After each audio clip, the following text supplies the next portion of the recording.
10,000 people. And I asked which race in South Africa is the worst when it comes to employers or managers. Overwhelmingly. Because, by the way, the reason I created this poll, I sat with Nhlamulo Baloyi, known as Nota, and in the conversation we had on my platform, which is now rebranded to The Penwell Show, I'll explain this another day. We spoke about who are the worst employers in South Africa, and it's not white people. We both kind of agreed. People in the comments agreed. And I thought, let me run this poll because clearly we need to hear more voices. The other thing that inspired the poll is that I was approached by a social activist in the Durban area. I'm not going to mention his name because I don't want to give him that type of spotlight. But he was like, look, that clip that you and Nota did, it's trending on TikTok and it comes across as racist.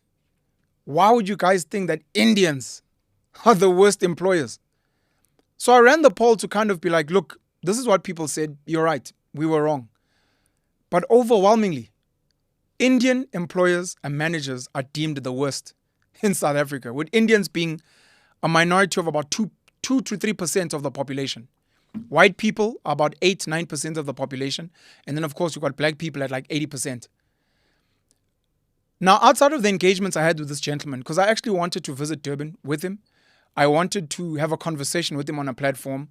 He started getting hostile on WhatsApp. I didn't understand why. I was like, but I'm engaging you well. There was another Indian, I think he's an executive, corporate head that I'm hoping to sit with at some point because he actually welcomed this poll, which I posted on LinkedIn. And he was like, we need to have a conversation because, of course, not all Indians are the same. Some of us are doing good work, but we need to unpack why do people feel like this?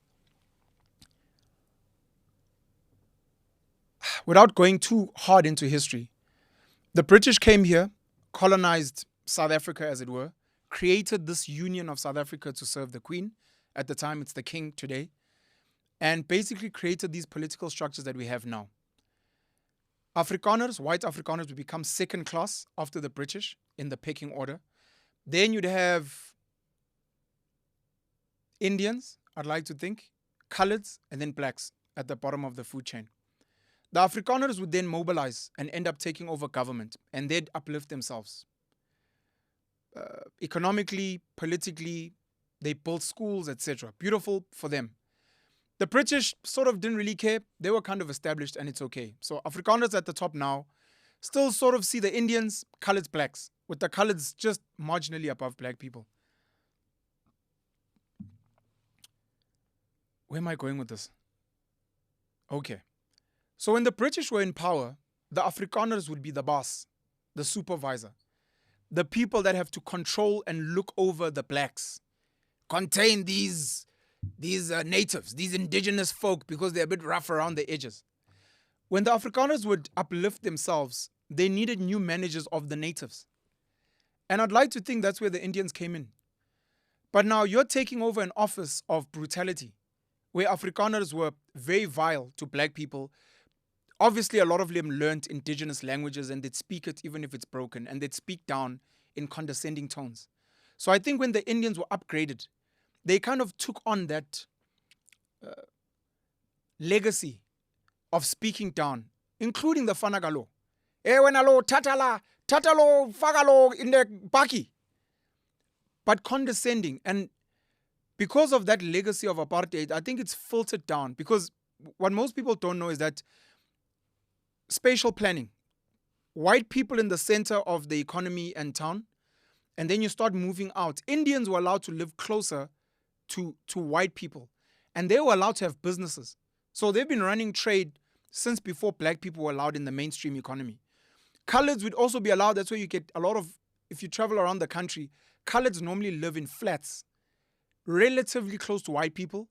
And then on the furthest outskirts, which is why they need to take minibus taxis, would be the blacks. And they'd normally be put behind a mountain, around a curve. You wouldn't see them. But from white spaces, you could almost see Indian areas. And then if you look a bit further, you could kind of see the colored areas. But the blacks would be completely away.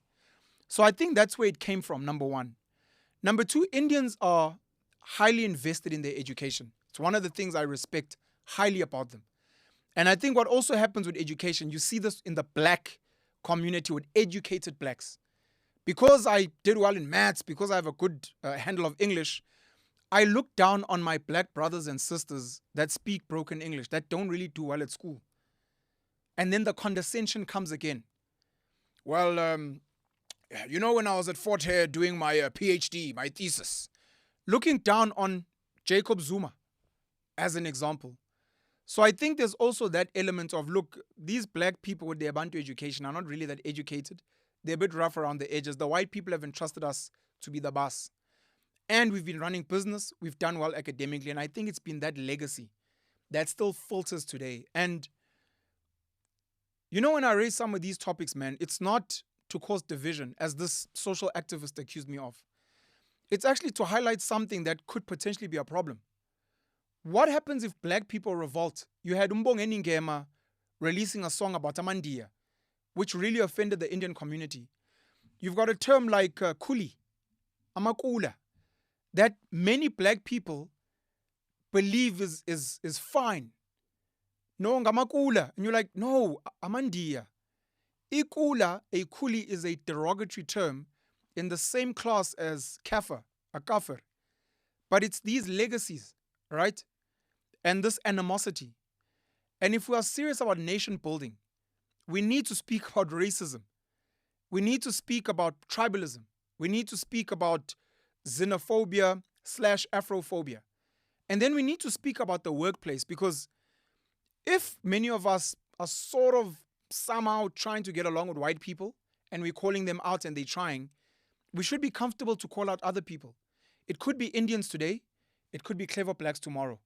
It could be female bosses, which is another conversation that we're not having. Because when you speak to people, black, female, CEOs, managers can be rough. Worse if they're single. Worse if they don't have kids. Their expectations, boy, will drive you insane. So I just wanted to raise that, man, and to say to my Indian brothers and sisters, number one, my grandfather, my mother's father, was Indian. So I think I have a bit of a license, more than the next person. Obviously, it doesn't absolve me because I identify as black. But it's to be like, I don't hate my grandfather, so why would I hate you? I don't hate all my Indian mates. Why would I hate you? If I criticize harshly black people, which I do all the time, if I criticize white people harshly, like the rest of us, all the time, we may speak about the coloreds and their violence and the drugs and the gangs. Why should you guys be absolved if there's something that we feel you could improve on? What makes you guys high and mighty that you're not meant to be brought to the table to have the tough conversations? So, Note and I sat and spoke. It was in conversation. It triggered something. I ran a poll. I think 10,300 votes later, you realize that this is actually a thing and the conversation needs to be had. And if people don't want to have the conversations, we go back to apartheid, where certain people don't want to be called out for whatever wrongs that people complain about. The number of people in the comments saying that they had to quit their jobs, that they'd rather be unemployed than have an Indian manager. In particular, and I apologize to this company, please don't sue me. Oh, let me not mention the company. There's a huge call center. I know you guys will probably mention it in the comments. There's a huge call center in Mhlanga. And the amount of corporate abuse I've heard in that space has been atrocious. Call centers themselves are just like mini jails.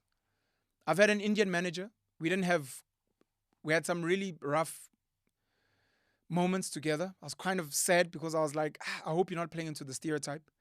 But she was also, woman, she was also pretty amazing. She used to cook for us and all those things in our team. But it gave me a snapshot because I hear in Durban it's rough.